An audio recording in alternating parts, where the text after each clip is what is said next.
자, 오늘 말씀의 제목이 선을 행하되 낙심하지 말라인데, 요게 설교의 요지입니다. 핵심이에요. 그러니까 요 내용만 여러분이 잘 기억하셔도 오늘 설교 말씀을 잘 기억하는 거고요. 요 내용이 어떤 내용을 담고 있는지를 좀 주목해 보시면 되겠습니다. 만약에 여러분이 살아온 인생 속에서 누군가가 그때 왜 그렇게 하셨어요? 라고 누군가가 물을 때 우리 모두는 이런 대답을 했으면 좋겠습니다. 그것이 선한 일이었기 때문입니다. 이렇게. 왜 그러셨어요? 그것이 선한 일이기 때문입니다. 제가 인생을 살면서 지금까지 가만히 돌아보니까 선을 얼마나 많이 행했나 보니까 이렇게 많이 선을 행한 것 같지가 않아서 반성도 많이 되고 또 아쉬움도 많이 남습니다. 그래서 남은 생에는 좀 더 선을 좀 많이 베풀어야 되겠다라는 그런 생각도 해봅니다. 도울 수 있는 한 좀 더 돕고 베풀 수 있는 한 좀 더 베푸는 삶을 살아야겠다는 그런 생각을 갖습니다. 살아온 날들을 돌아보다가 이런 생각이 조금 떠올랐습니다. 거의 한 25년, 6년 전인데 제가 이름 없는 조그만 신학교에서 강의를 하고 있었습니다. 그 신학교는 2층 건물을 세를 내어서 세운 무인가 신학교입니다. 처음에 학생 수는 2명, 교수는 한 7에서 8명 정도가 됩니다. 학생 수보다 교수 수가 더 많은 그런 곳이었습니다. 그 학교를 세운 학장님은 정규 신학대학원은 갈 수는 없고, 그 다음에 그럼에도 좀 더 전문적으로 주님의 사역자가 되고 싶어 하는 그런 사람들을 좀 도와야 되겠다. 그래서 이 신학교를 시작을 했습니다. 그 학장님은 전직 학교 교사였는데 교사직을 그만두고 목사가 되어서 그 신학교를 세웠습니다. 많지는 않지만은 그분의 전 재산을 다 투자해서 이렇게 학교를 세우고 학교에 올인을 했습니다. 하지만 그 조그만 신학교는 영세성을 면치를 못했고요. 급기야 교수들에게는 급여도 주지를 못하는 실정이었습니다. 그래서 일부 교수들은 그만두기도 하고 또 일부 교수는 항의를 하기도 했습니다. 저는 제 집사람하고 의논을 하고 그냥 아무 말 없이 꾸준히 강의를 계속했습니다. 제가 그 작은 신학교를 그렇게 계속 강의를 했던 그렇게 할 수 있었던 또 이유가 하나가 있습니다. 그게 뭐냐면은, 제가 이제 한국에서 MDiv 과정, 대학원 과정에 목회학 석사 과정을 3년을 하고, 그리고 THN 과정이라고 하는 신학 석사 과정, 논문까지 2년 6개월인데, 석사 과정만 한국에서 건 6년을 공부를 했습니다. 그렇게 이제 석사를 마치고 2개 석사를 끝내고 신학 박사 과정이라고 하는 THD 과정을 응시를 했는데 그때 면접을 치를 때 그 학교 총장님이시고 또 교수부장이셨던 분이 면접 때 이런 질문을 제게 했습니다. 학교의 박사 과정은 교수 양성을 목적으로 하는데 요즘 강의하고 있는 학교는 있는가? 이렇게 물었어요. 요즘 강의하고 있는 학교가 있는가? 그때 저는 잠시 주저하다가 개미만한 목소리로 조그맣게 얘기를 했습니다. 강의하고 있는 학교는 있기는 있지만 학교가 너무 작아서 학생 수도 몇 명 안 되고요 하고 끝을 좀 흐렸습니다. 그때 그 총장님이 말씀이 이런 말씀이었습니다. 작은 학교라니 학교의 사이즈나 학생 수가 몇 명인가가 중요하지 않네. 바른 신학을 바로 전하는 게 중요하네. 바른 신학을 바로 전하는 게 중요하네. 그때 그 학장님의 이야기는 굉장히 신선한 충격이 되었습니다. 그리고 지금까지 제 마음에 박힌 하나의 못과 같이 인생에 중요한 것은 얼마나 바른 신학을 얼마나 바로 전하느냐가 중요하지 얼마나 많은 사람에게 혹은 얼마나 큰 사이즈에서 전하느냐가 중요하지 않다는 말씀입니다. 그 총장님은 지금은 고인이 되셨지만은 제게 신본주의가 무엇인지를 학문적으로 눈을 열어주신 분입니다. 굉장히 감사하고 고마운 분이죠. 그런 사연도 있었기 때문에 이 작은 신학교에서 계속 강의에 최선을 다할 수가 있었습니다. 늘 생각은 하나입니다. 사이즈가 중요하지 않다. 학생 수가 중요하지 않다. 바른 신학을 바로 전하는 게 중요하다. 그렇게 강의를 하면서 가장 큰 혜택은 제가 봤던 것 같아요. 그때 그 신학교에서 강의하면서 제가 전 분야, 신학에 대한 전 분야를 다시 한번 쫙 정리하는 시간도 되었고 또 그것 때문인지는 모르겠지만 하나님은 저에게 이제 안양대학교에 겸임교수의 길을 열어주셨고 백석대학교 또 강의할 수 있는 길도 열어주시고 해서 또 강의할 수 있는 기회가 참 많이 있었습니다. 그런 작은 신학교에서 강의를 꾸준히 해오면서 제가 이만저만한 이유로 미국으로 유학을 가게 되었습니다. 그때 그 작은 신학교의 학장님은 제게 꼭 유학을 가야 되냐고 저를 붙잡고 싶으셨어요. 그래서 무척 아쉬워하면서 눈물까지 글썽이셨던 모습이 생각이 납니다. 제가 미국에 있는 동안에는 그 학장님은 방학 때가 되면 한국에 나와서 신학교 종강 세미나를 해달라고 또 부탁을 하면서 비행기 값을 보내주곤 했습니다. 그 덕분에 저는 이제 방학이면 이제 한국에 나올 수가 있었고요. 그리고 방학 중에 거기서 종강 세미나를 했습니다. 그래서 방학 중에 이제 한국에 나와 있는 동안에 모 교회로부터 주일 낮 설교를 또 부탁을 받았습니다. 그 모 교회는 여러분들이 너무너무 잘 알고 있는 교회죠. 동산교회입니다. 예. 아마도 그때 우리 원로 목사님과 장모님들은 뭔가 생각이 있으셔서 저에게 아마 설교를 시켰던 것 같아요. 보통 주일 낮 예배 때 설교를 보통 안 시키거든요. 예. 물론 그 한 번의 설교 때문만은 아니겠지만 그런데 이만저만한 이렇게 인연으로 인해서 지금 제가 동산교회 담임 목사가 되어 있습니다. 벌써 12년째 목회를 지금 하고 있습니다. 제 인생 속에서 일하시고 인도하시는 하나님의 손길을 가만히 쳐다보는 순간이었습니다. 그리 대단할 것 없는 작은 인생의 여정이지만 이렇게 자문자답을 해봅니다. 그때 왜 그랬어? 그렇게 이름도 없는 조그만 신학교에서 그거 왜 이렇게 강의한다고 그랬어? 굳이 대답한다면 그것이 선한 일이기 때문이죠. 그것이 선한 일이기 때문에. 스승이신 선생님께서 하셨던 말씀처럼 바른 신학을 바로 가르치는 게 중요하지. 왜 그래요? 그게 선한 일이기 때문에. 그 선한 일을 추구해 나가는 그 인생을 하나님은 귀히 여기시고 하나님은 그에게 더 많은 걸 맡기기를 원하시고 그 선한 일 속에 하나님은 일하고 계신다는 사실을 저는 확신합니다. 선한 일 속에 역사하시는 하나님이십니다. 오늘 갈라디아서 6장 6절 말씀에 이런 말씀이 나와 있습니다. 가르침을 받는 자는 말씀을 가르치는 자의 모든 좋은 것을 함께하라. 뜬금없는 얘기처럼 들려집니다. 왜 갑자기 가르치는 자와 가르침을 받는 자를 말하는 것일까요? 갈라디아서 6장에서 우리가 앞부분에서 형제를 바로잡아 주어라 하는 말씀이 있었고 지난주에는 자신을 돌아봐라 하는 말씀이 있었습니다. 그런데 지금 갑자기 가르침을 받는 자와 또한 가르치는 자를 이야기하면서 모든 좋은 것을 함께하라고 이야기를 합니다. 문맥상 이 내용은 갑자기 왜 나온 것일까라는 질문을 갖게 되는데 우리는 말씀처럼 오늘 말씀의 제목처럼 선을 행하라라는 제목을 생각하며 연관시켜 본다면 이 6절 말씀은 그 의미가 분명해집니다. 선을 행해야 되는 것이 하나님의 뜻이고 선을 행하는 그 속에 하나님은 기뻐하시며 일하시고 역사하시는데 그때의 가르침을 받는 자와 가르치는 자의 관계가 중요하다는 겁니다. 무슨 뜻일까요? 배우는 학생들에게는 무엇이 선인지를 잘 알지를 못합니다. 무엇이 선인지 분별하지 못하기 때문에 선과 악을 분별해 줄 수 있는 선생님이 필요하다는 겁니다. 가르치는 자가 필요하다는 것입니다.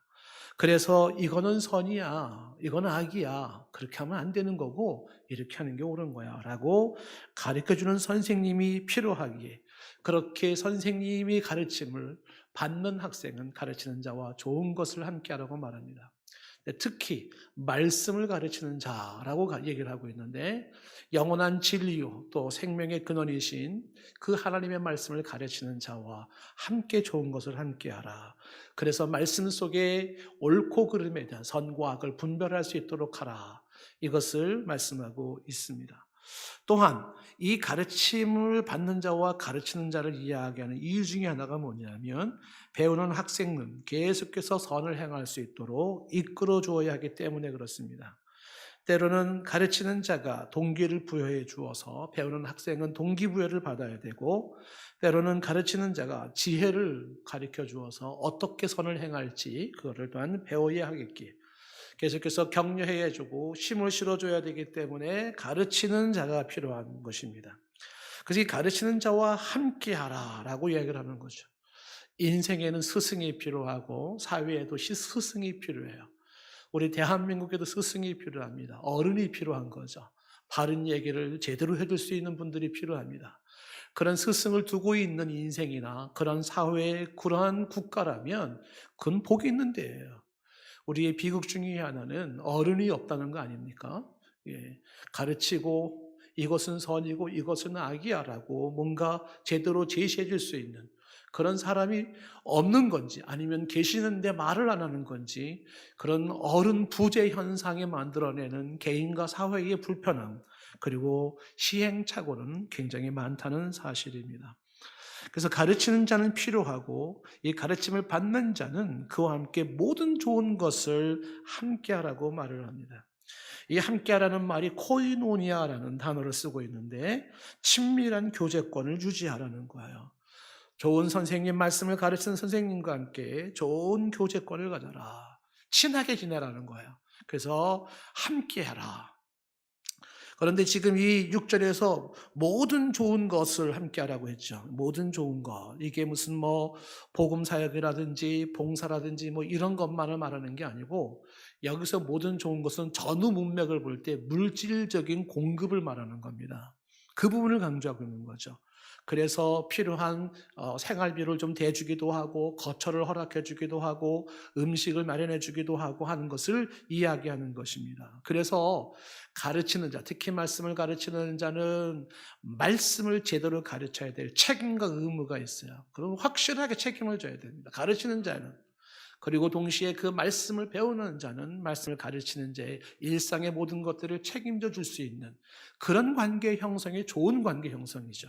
그래서 이 모든 좋은 것을 함께하라고 얘기를 합니다. 모든 좋은 것, 선한 행위 중에 하나가 바로 이 부분을 강조하고 있습니다. 그래서 선을 행하라는 말씀 속에 이 말씀을 가르치는 자와 말씀을 받는 자야라고 하는 관계성의 중요성을 얘기하면서 이 선을 행할 때 생각할 것, 기억해야 될 것들 몇 가지가 있음을 성경은 계속 말을 합니다. 오늘 말씀 7절에 보면 세 가지를 먼저 강조하고 있는데 선을 행할 때 첫 번째 스스로 속이지 말라는 것이고 두 번째 하나님은 업신여김을 받지 않는다는 사실입니다. 그리고 세 번째 사람은 무엇으로 심든지 그대로 거두게 되어 있다라는 이야기입니다. 하나하나 생각을 해보겠습니다. 첫째, 스스로 속이지 말라. 7절 말하고 있죠. 이 스스로 속이지 말라는 말이 뭐겠습니까? 자기 기만에 빠지지 마라. 자기 착각에 빠지지 말아라 하는 거예요. 이 유사한 얘기가 3절 말씀에 한번 나왔지 않습니까? 3절에 만일 누가 아무것도 되지 못하고 된 줄로 생각하면 스스로 속임이라는 얘기가 있었습니다. 지난주 우리가 보았던 말씀이잖아요. 사람이 착각 속에 빠집니다. 아무것도 되지 못하면서 된 줄로 생각하여. 여기서 범죄가 싹트기 시작하고 여기서 자유를 잃고 행복을 잃어버리는 겁니다. 그런 속임에 빠지지 말아라. 나는 별 볼 일 없는 nothing이면서 something이라고 생각하지 마라. 되지 못하고 된 줄로 생각하라. 스스로 속이지 말라. 그런 말이 있었습니다. 그런데 자기 자신을 속이는 것도 문제인데 오늘 7절에는 그 속임이 하나님을 속인다는 거예요. 스스로 속이지 말라는 건 하나님을 속이지 말아라는 내용을 말합니다.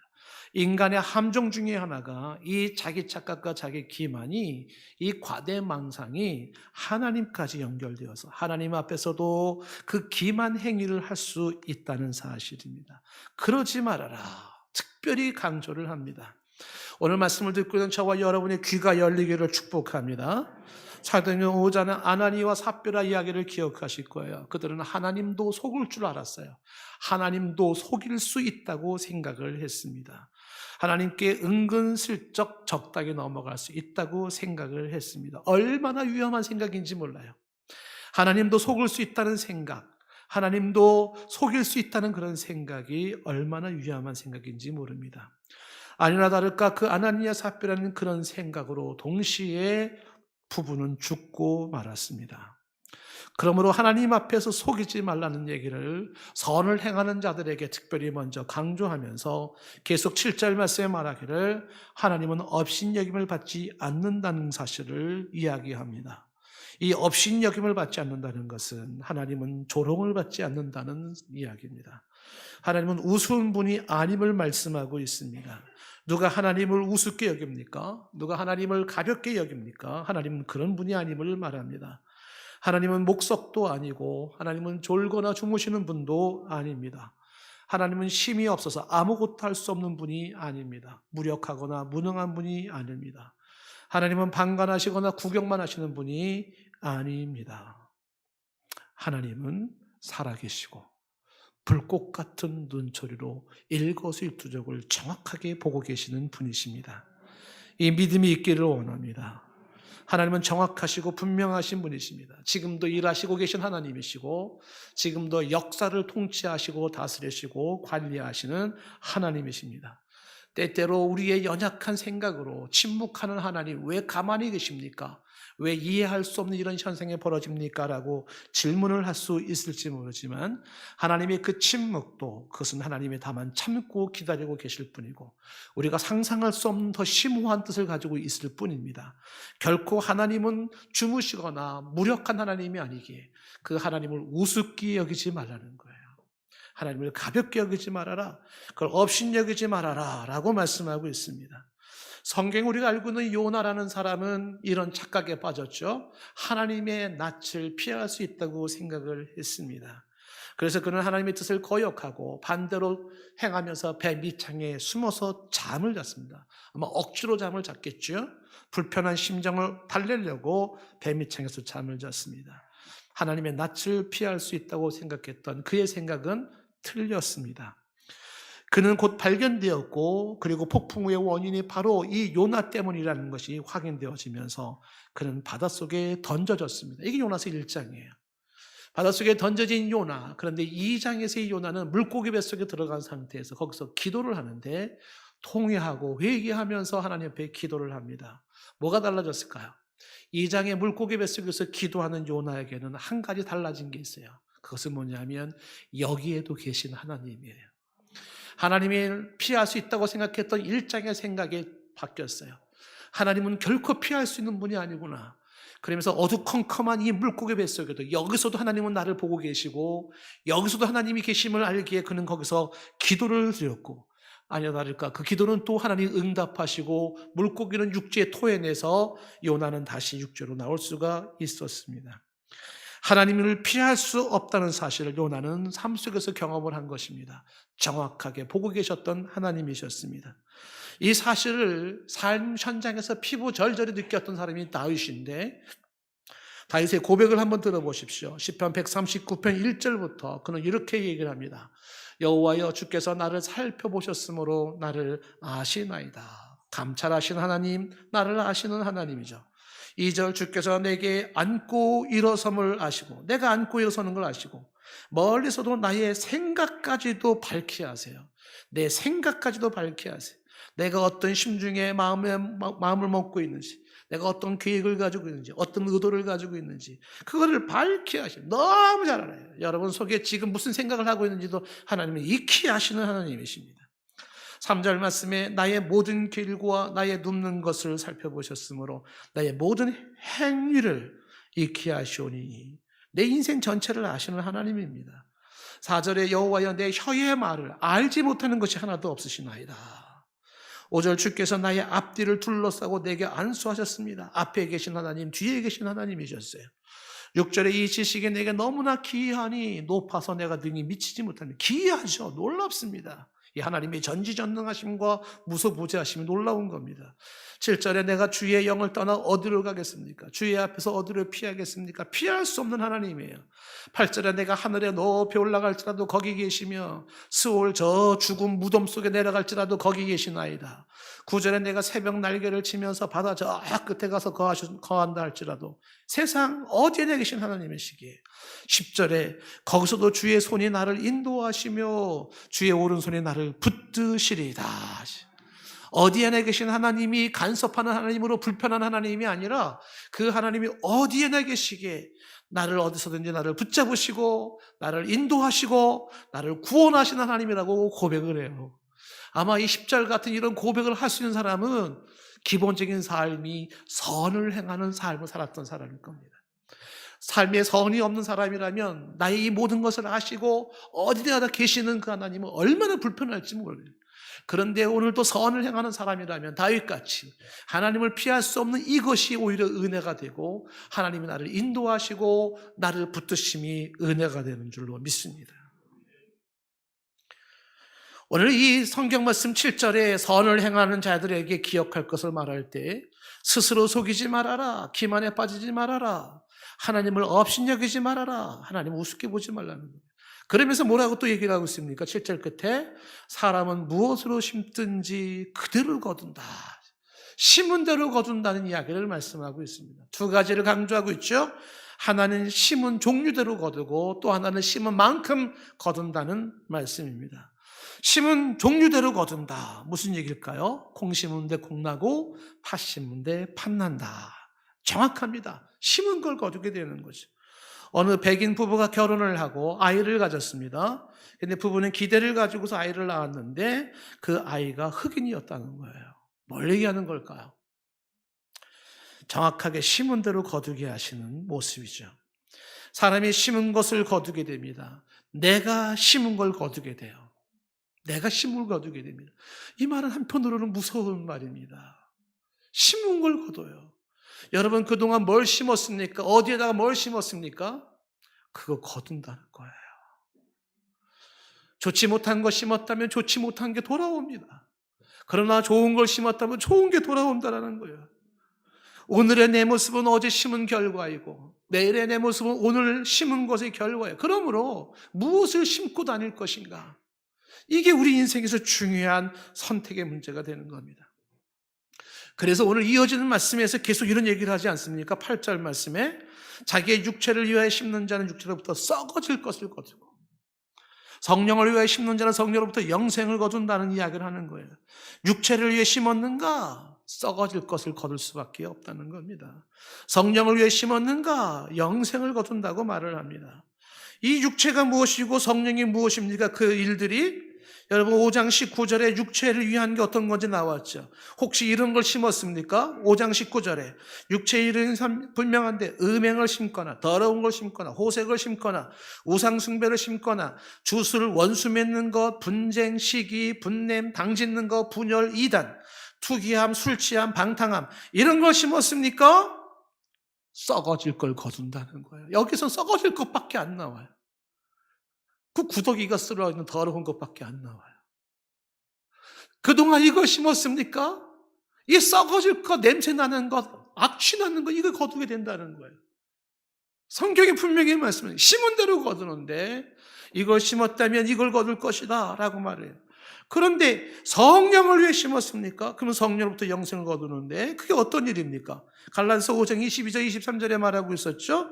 22절에 오직 성령의 열매는 사랑과 그러니까 사랑을 심었고 기쁨을 심었고 화평을 심었고 인내를 심었고 자비나 양선이나 충성이나 온유나 절제나 이것들을 심었다면 그동안 이것들을 많이 인생 속에 심었다면 성령으로부터 영생을 거두리라. 썩어지지 아니할 아름다운 것들을 영원한 것들을 거두게 된다는 사실입니다.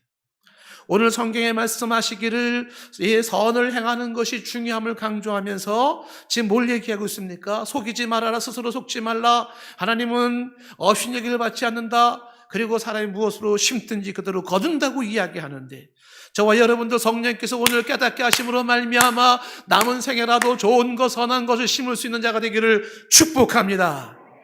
악한 것, 육적인 것 심지 마시고 이제부터라도 영적인 것, 선한 것 많이 심으셔서 썩어질 것을 거두지 마시고 영생한 것, 영원한 것, 아름다운 것 많이 거두실 수 있기를 축복합니다. 이 심은 대로 거둔다는 것은 종류대로 거둔다는, 심은 종류대로 거둔다. 그 다음에 또 하나가 뭐예요? 심은 만큼 거두게 되는 거예요. 심은 만큼. 적게 심는 자는 적게 거두고 많이 심는 자는 많이 거둔다는 사실입니다. 이 이야기는 중요하기 때문에 고린도후서 9장 6절에서도 또 강조한 바가 있습니다. 고린도서 9장 6절 말씀에 이것이 적게 심는 자는 적게 거두고 많이 심는 자는 많이 거둔다는 말이로다. 아멘이시죠? 그렇습니다. 적게 심는 자는 적게 거두고 많이 심는 자는 많이 거둡니다. 이 말씀이 왜 이렇게 중요합니까? 우리 인간의 본성 심성에는 뭐가 있어요? 적게 심고 많이 거두려는 심보가 있다는 사실입니다. 마치 되지 못하고 된 것처럼 여기듯이 심은 것도 없으면서 결과를 기대하는 그런 불로소득과 일확천금의 허황된 생각이 우리 마음속을 지배하고 있지 않습니까? 깨어나야 돼요. 심은 만큼 거두는 겁니다. 뿌린 것만큼 거둔다는 사실이에요. 보통 사람들은 수고의 과정보다 결과의 화려함에 집착하는 경향이 있습니다. 우리는 상장을 좋아하죠. 우승을 좋아하죠. 성공을 좋아합니다. 풍성한 수확을 좋아합니다. 그런데 정작 그 영광을 위하여 오늘도 눈물을 흘리며 씨를 뿌리는 수고는 하고 싶지 않아요. 그 수고는 소홀히 여깁니다. 그 과정을 별 볼 일 없이 생각을 하는 겁니다. 이게 문제입니다. 심은 거 없이 거두려고 하는 얄팍한 생각 말입니다. 혹시나 그런 게 우리 가운데 있다면 이 시간에 떨쳐버릴 수 있기를 바랍니다. 성경적인 진정한 위대함, 성경적인 진정한 아름다움은 무엇이냐 하면 결과의 화려함이 아닙니다. 과정에서의 성실함이에요. 내게 주어진 과정 속에 얼마나 정직하게 했는가, 얼마나 책임감 가지고 했는가, 얼마나 최선을 다했는가라는 과정이 중요한 부분이에요. 그 부분으로 인생이 아름답다, 성공했다고 말하는 것이죠. 부끄러운 A 학점보다 정직한 B 학점이 훨씬 자랑스러운 것이고 훨씬 멋있는 거예요. 그러므로 뿌리지 않고 심지 않고 거두려고 하는 이 모습은 좋지 않습니다. 오늘 성경은 분명하게 말합니다. 심은 대로 거둔다라고 하는 말씀, 이것은 심은 만큼 거둔다. 심은 만큼 거둔다. 여러분들 우리의 자신을 위해서 좋은 것 얼마나 심었습니까? 우리들이 우리의 자녀들을 위해서 좋은 걸 얼마나 많이 심었습니까? 우리가 우리 대한민국을 위해서 좋은 걸 얼마나 많이 심었습니까? 심은 만큼 거둬요. 내 인생을 살아가면서 내가 얼마나 좋은 일에 많이 심었습니까? 심은 만큼 거두게 되어 있는 것입니다.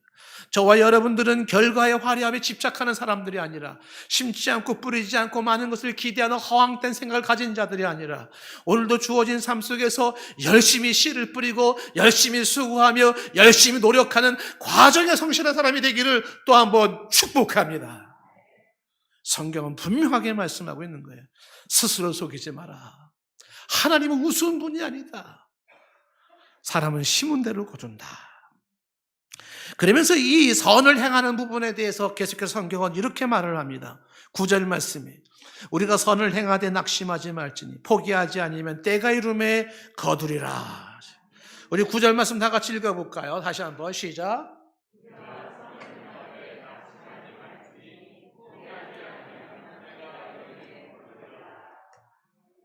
여기서도 세 가지를 말씀하고 있습니다. 첫 번째, 낙심하지 말라는 거예요.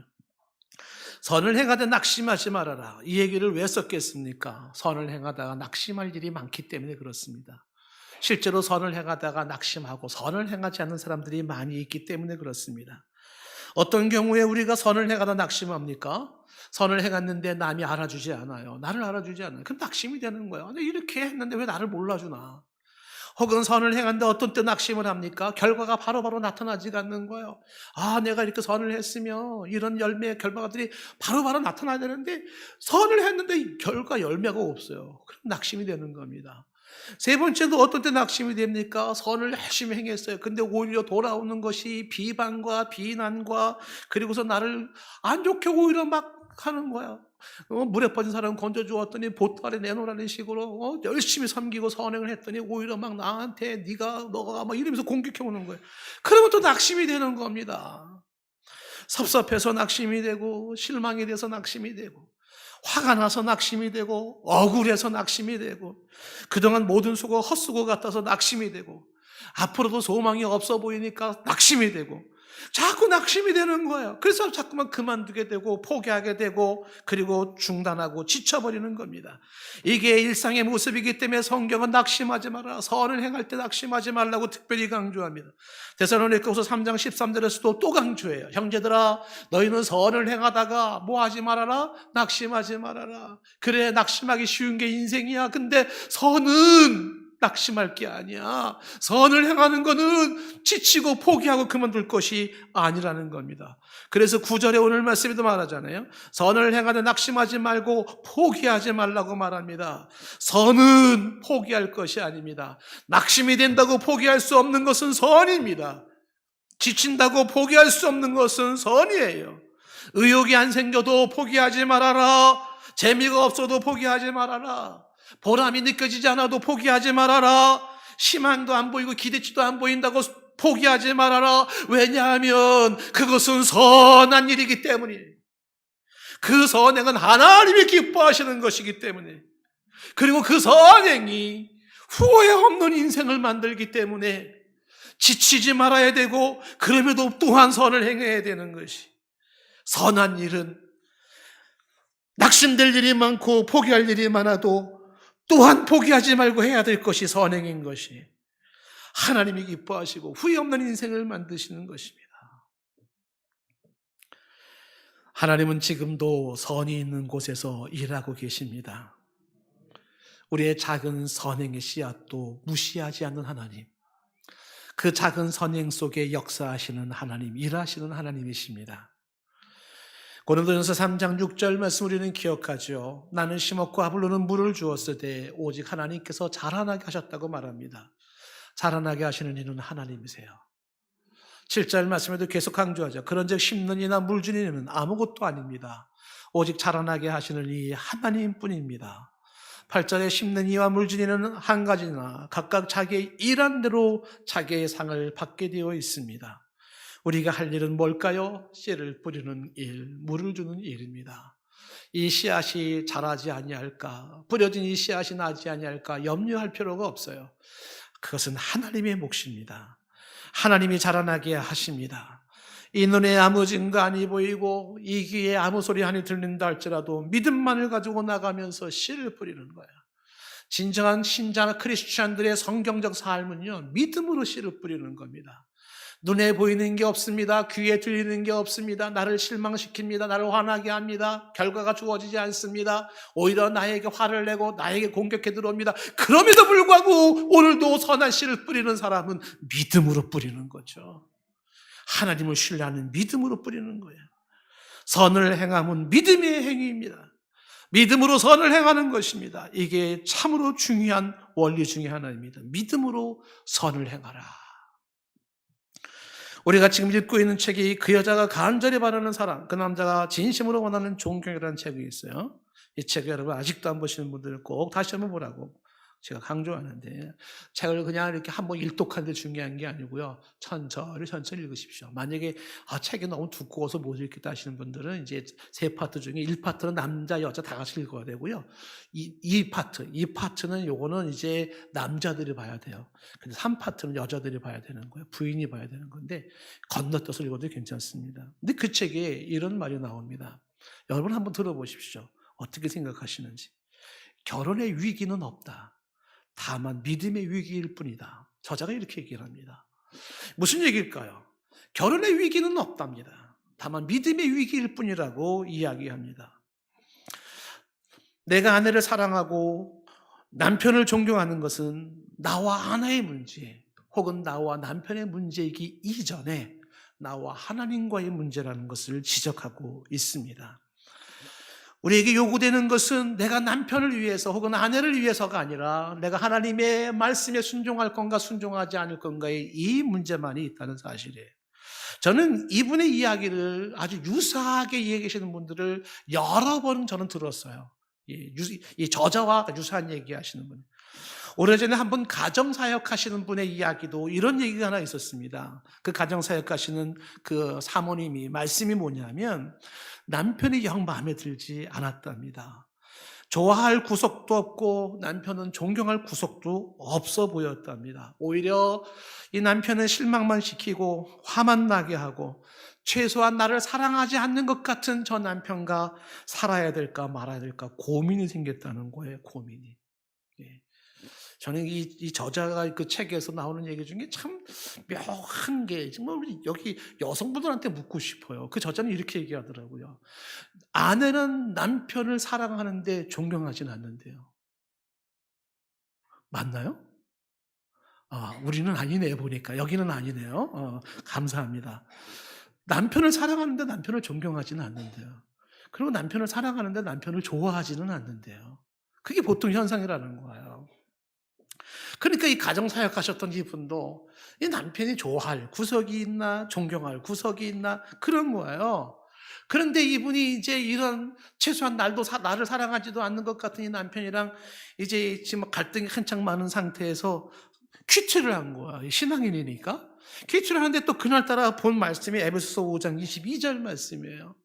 에베소 5장 22절에 아내들이여 그러면서 하는 말이 자기 남편에게 복종하기를 죽게 하듯 하라라고 한 거예요. 갑자기 멍해진 겁니다. 남편에게 복종하라는 거예요. 근데 그것도 주님께 하듯 하라는 거예요. 이게 남편에게 복종해야 돼요, 말아야 되나, 막 고민이 생긴 거예요.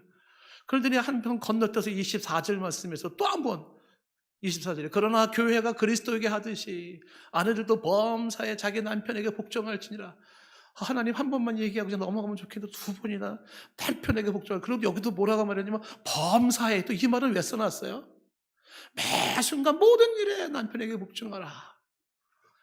그냥 눈 딱 감고 그냥 못 들은 척하고 넘어가고 싶었는데 쭉 가다 보니까 5장 결론. 지금 우리 저자가 얘기했었던 거 똑같은 내용이 나오는 거예요. 에거리치가 얘기했던 것처럼 33절을 딱 보니까는 그러나 너희도 각각 자기 아내 사랑하기를 자신같이 하고, 이건 남편에게 하는 말이지만 근데 뒤에 뭐라고 되어 있어요? 아내도 자기 남편을 뭐하라? 목소리를 크게 하세요. 자, 아내도 자기 남편을 뭐하라? 눈을 크게 뜨고 보십시오. 누구의 남편? 남의 남편이 아니에요. 자기 남편을 존경해라. 아멘이 안 나올 줄 알았어요, 제가. 이 말씀을 딱 보면서 고민이 생긴 거죠. 왜 고민이 생겼습니까? 이 말씀에 순종할 건가 말 건가의 고민이죠. 하나님께서는 네 남편이 너를 사랑하니까 존경해라. 남편이 존경할 만한 구석이 많으니까 존경해라. 혹은 네 남편이 이렇게 좋은 게 많으니까 존경하라. 이런 거 전제가 없어요. 그런 게 없이 병엄새 모든 일에 그에게 복종하고 그를 존경하라고 얘기를 할 때 이것은 무슨 문제예요? 믿음의 문제입니다. 내가 하나님의 말씀에 순종할까 복종할까, 이 문제가 생기는 거죠.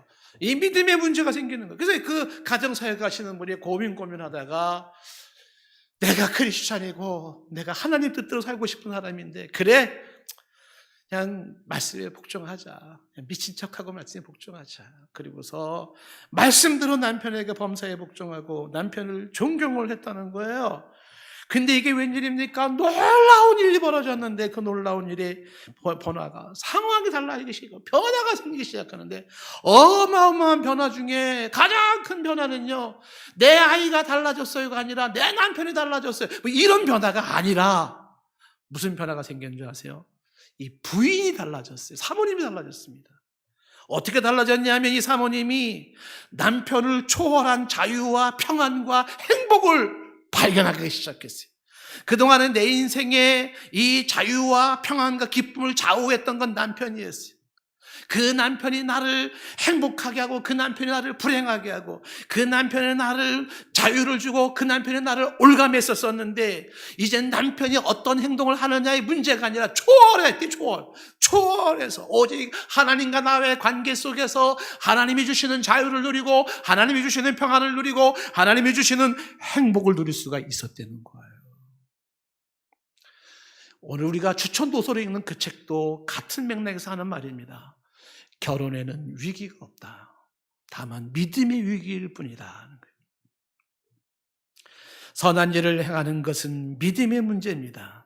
믿음으로 선을 행하는 거예요. 믿음으로. 지금 당장 눈앞에 보이는 것이 없어도 믿음으로 선을 행하고, 지금 당장 내 귀에 들리는 것이 없어도 믿음으로 행하는 거예요.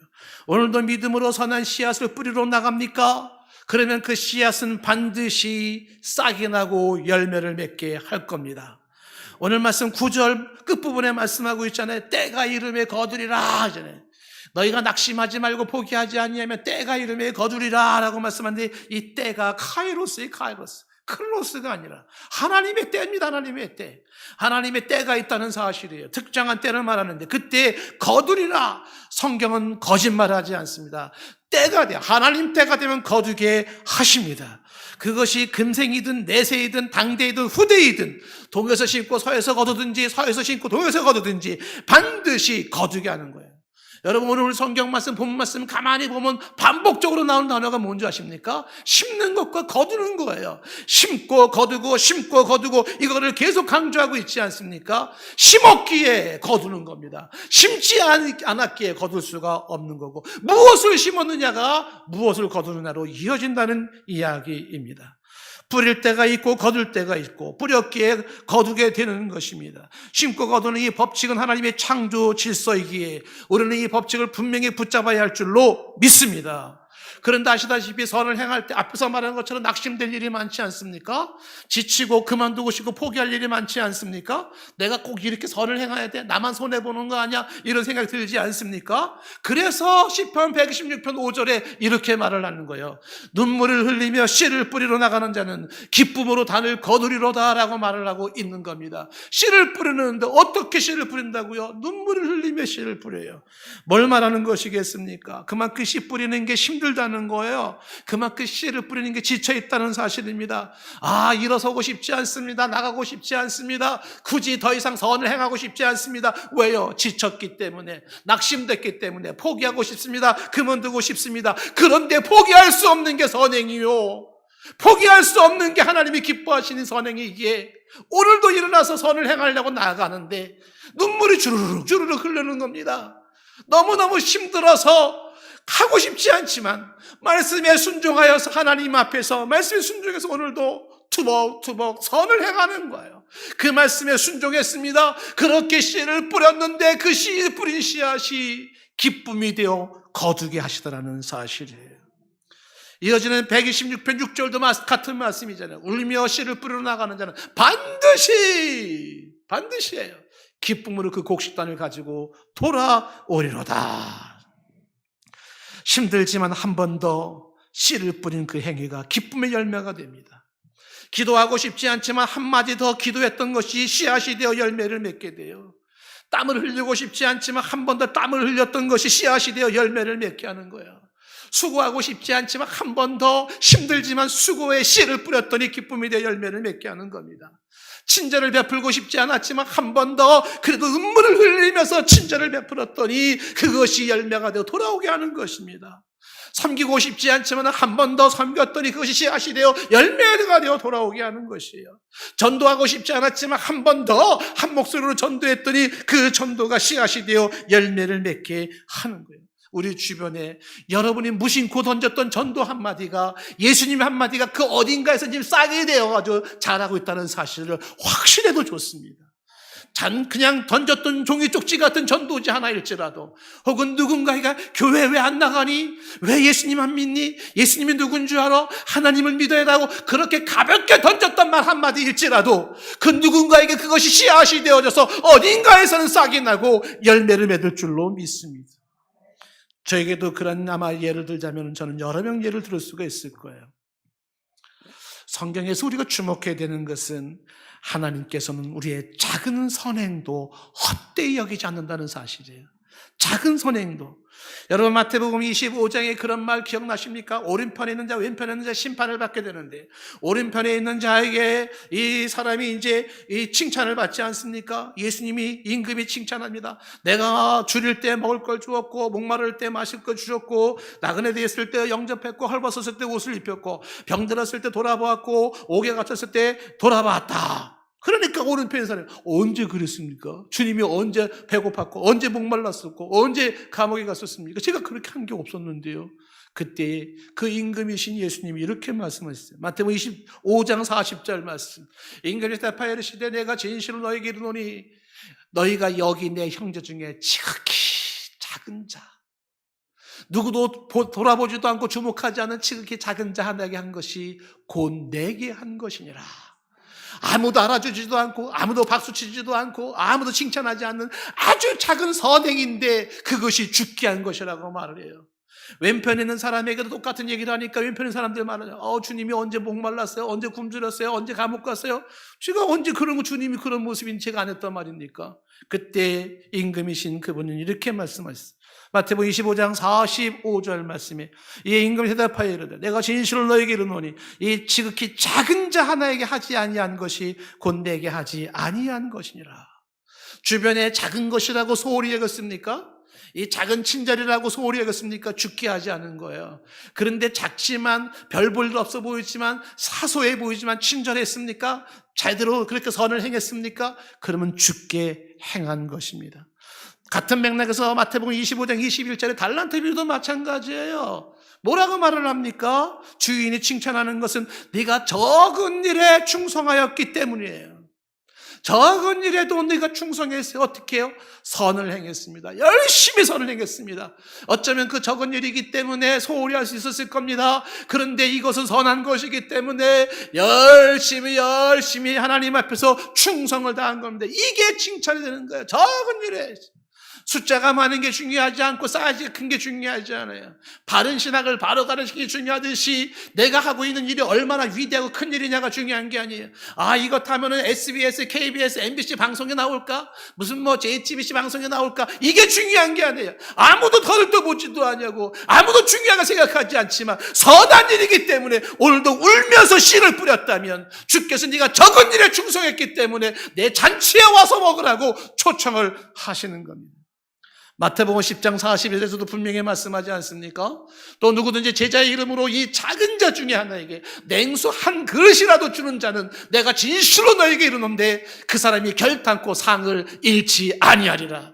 결단코 상을 잃지 아니하리라. 아주 작은 자에게 냉수 한 그릇을 주었다 할지라도 그 상도 잃지 않는다는 사실입니다. 그러므로 10절에 오늘 말씀 10절의 결론이 이렇게 됩니다. 그러므로 우리는 기회가 있는 대로 모든 이에게 착한 일을 하되 더욱 믿음의 가정들에게 할 것입니다. 기회가 있는 대로라는 말은 여기서도 이 카이로스인데 하나님이 선을 행할 수 있는 기회를 자꾸만 주는 거예요. 선을 행할 수 있는 기회를 줄 때 기회를 놓치지 않기를 축복합니다. 여러분에게 선을 행할 수 있는 기회가 주어질 때 놓치지 않기를 바랍니다. 기회가 있는 대로 모든 이에게 아무리 작은 일, 작은 자, 그리고 별 볼이 없는 자일지라도 착한 일, 선한 일을 행하라는 거예요. 특히 믿음의 가정들에게 행하라고 말을 합니다. 오늘 말씀 여러분 6절 말씀에 가르치는 자와 좋은 것을 함께하라. 7절 말씀에 스스로 속이지 말라. 하나님을 없이 여기지 말아라. 하나님 앞에서는 무엇이든 심든지 그대로 거두게 되리라. 8절에 육체를 위해 심는 자는 썩어질 걸 거두고 성령을 심는 자는 영생을 거두고 9절 말씀에 선을 행하되 낙심하지 말아라. 포기하지 아니하면 때가 이름에 거두리라 말씀합니다. 10절에 그러므로 우리는 기회 있는 대로 착한 일에 선한 일을 모든 이에게 특히 믿음의 가정들에게 복음사에게 우선적으로 해야 할 줄로 믿습니다.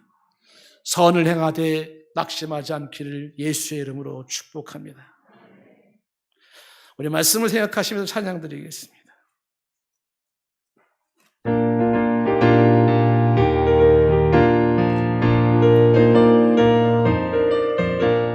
새벽부터 우리 사랑함으로써 저녁까지 씨를 뿌려봅시다. 열매 차차 익어 곡식 거둘 때에 기쁨으로 단을 거두리로다. 거두리로다 거두리로다 기쁨으로 단을 거두리로다 거두리로다 거두리로다 기쁨으로 단을 비가 오는 것과 바람 부는 것을 겁을 내지 말고 누려봅시다.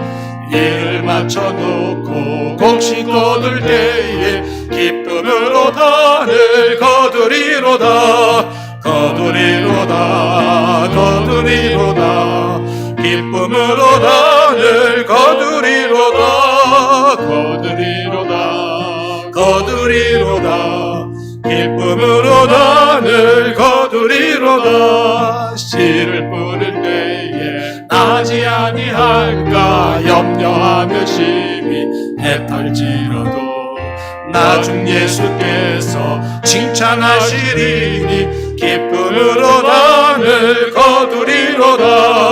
거두리로다 거두리로다 거두리로다 기쁨으로 너를 거두리로다 거두리로다 거두리로다 기쁨으로 너를 거두리로다. 우리 반주 계속해 주시고 기도하는 시간을 잠시 갖습니다. 하나님, 선을 행하되 낙심하지 않겠습니다. 말씀에 순종하겠습니다. 열심히 귀에 있는 대로 선을 행하겠습니다. 여러분 함께 기도하고 성령님 도와달라고 기도하시고, 이렇게 선을 행하는 자들이 우리 주변에 많아질 수 있도록 함께 기도해 주셨으면 좋겠습니다. 함께 잠시 기도하도록 합니다. 하나님 아버지, 오늘 말씀을 저희들이 기억하기를 원합니다. 하나님, 스스로 속이지 않게 도와주시고 하나님을 업신여기지 않게 하사 하나님이 사람이 무엇으로 심든지 거두게 하시는데, 하나님 아버지, 하나님 그 거둠이 우리 가운데 아름답게 있기를 원합니다. 선을 행하되 낙심하지 말게 하여 주시옵소서. 하나님 아버지, 포기하지 않게 도와주시고 때가 이름에 거두게 하시는 죄송기를 보게 하여 주시옵소서. 육체를 위해 심지 말게 하시고 성령을 위해 심는 자가 되게 하여 도와주시고, 아버지 씨를 뿌리는 수고를 아버지 귀히 여기게 하여 주시옵소서. 흘리는 땀을 귀하게 여기게 도와주시옵소서. 아버지 하나님, 열심히 오늘도 일어나서 씨를 뿌리러 나가는 자가 되게 하여 주시고, 하나님 아버지는 선함과 아름다움과 많이 심게 하셔서 거둘 것이 많게 하시고 거두는 모든 것이 아름답게 허락하여 주시옵소서. 모든 이에게 착한 일을 하게 하여 주시고, 하나님 아버지 더욱더 믿음의 가정이 할 수 있게 도와주시옵소서. 우리 가운데 이와 같이 선을 행하는 자들이 많아지기를 원하고, 그런 사회, 그런 나라, 그런 국가 될 수 있게 인도하여 주시옵소서. 하나님, 남은 세계를 하나님 어떻게 선을 행할지, 어떻게 하나님 어떻게 선을 심을지, 주여 이것이 우리의 고민이 되게 하시고, 내 주변에 있는 모든 사람들에게 하나님 더 많은 선을 행하고 선을 심게 하사 하나님이 기뻐하시고 인생이 후회롭지 아니하며, 그리고 인생의 아름다움이 있게 허락하여 주시옵소서. 이 은혜가 종에게 있게 하시고 택한 백성들에게 있게 하여 주시옵소서. 하나님 영광을 받으시고 인도하여 주시옵소서. 기쁨으로 나를 거두리로다 거두리로다 거두리로다 기쁨으로 나를 눈을 감고 천천히 비가 오는 것과 바람 부는 것을 겁을 내지 말고 뿌려봅시다. 이를 맞춰놓고 곡식 거둘 때에 기쁨으로 단을 거두리로다.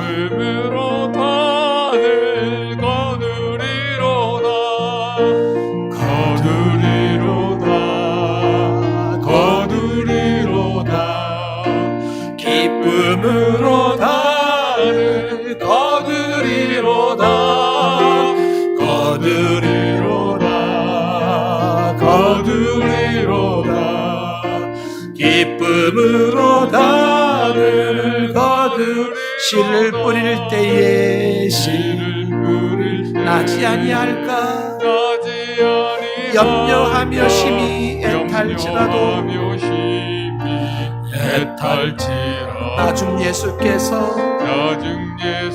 칭찬하시리니 기쁨으로 단을 거두리로다. 거두리로다. 거두리로다. 거두리로다. 기쁨으로 단을 거두리로다. 거두리로다. 기쁨으로 단을 거두리로다. 하나님, 선을 행하되 낙심하지 않겠습니다. 포기하지 않겠습니다. 때가 이름에 거두게 하여 주시옵소서. 이 은혜가 우리 모두에게 있기를 원합니다. 예수님의 이름으로 기도드리옵나이다. 아멘.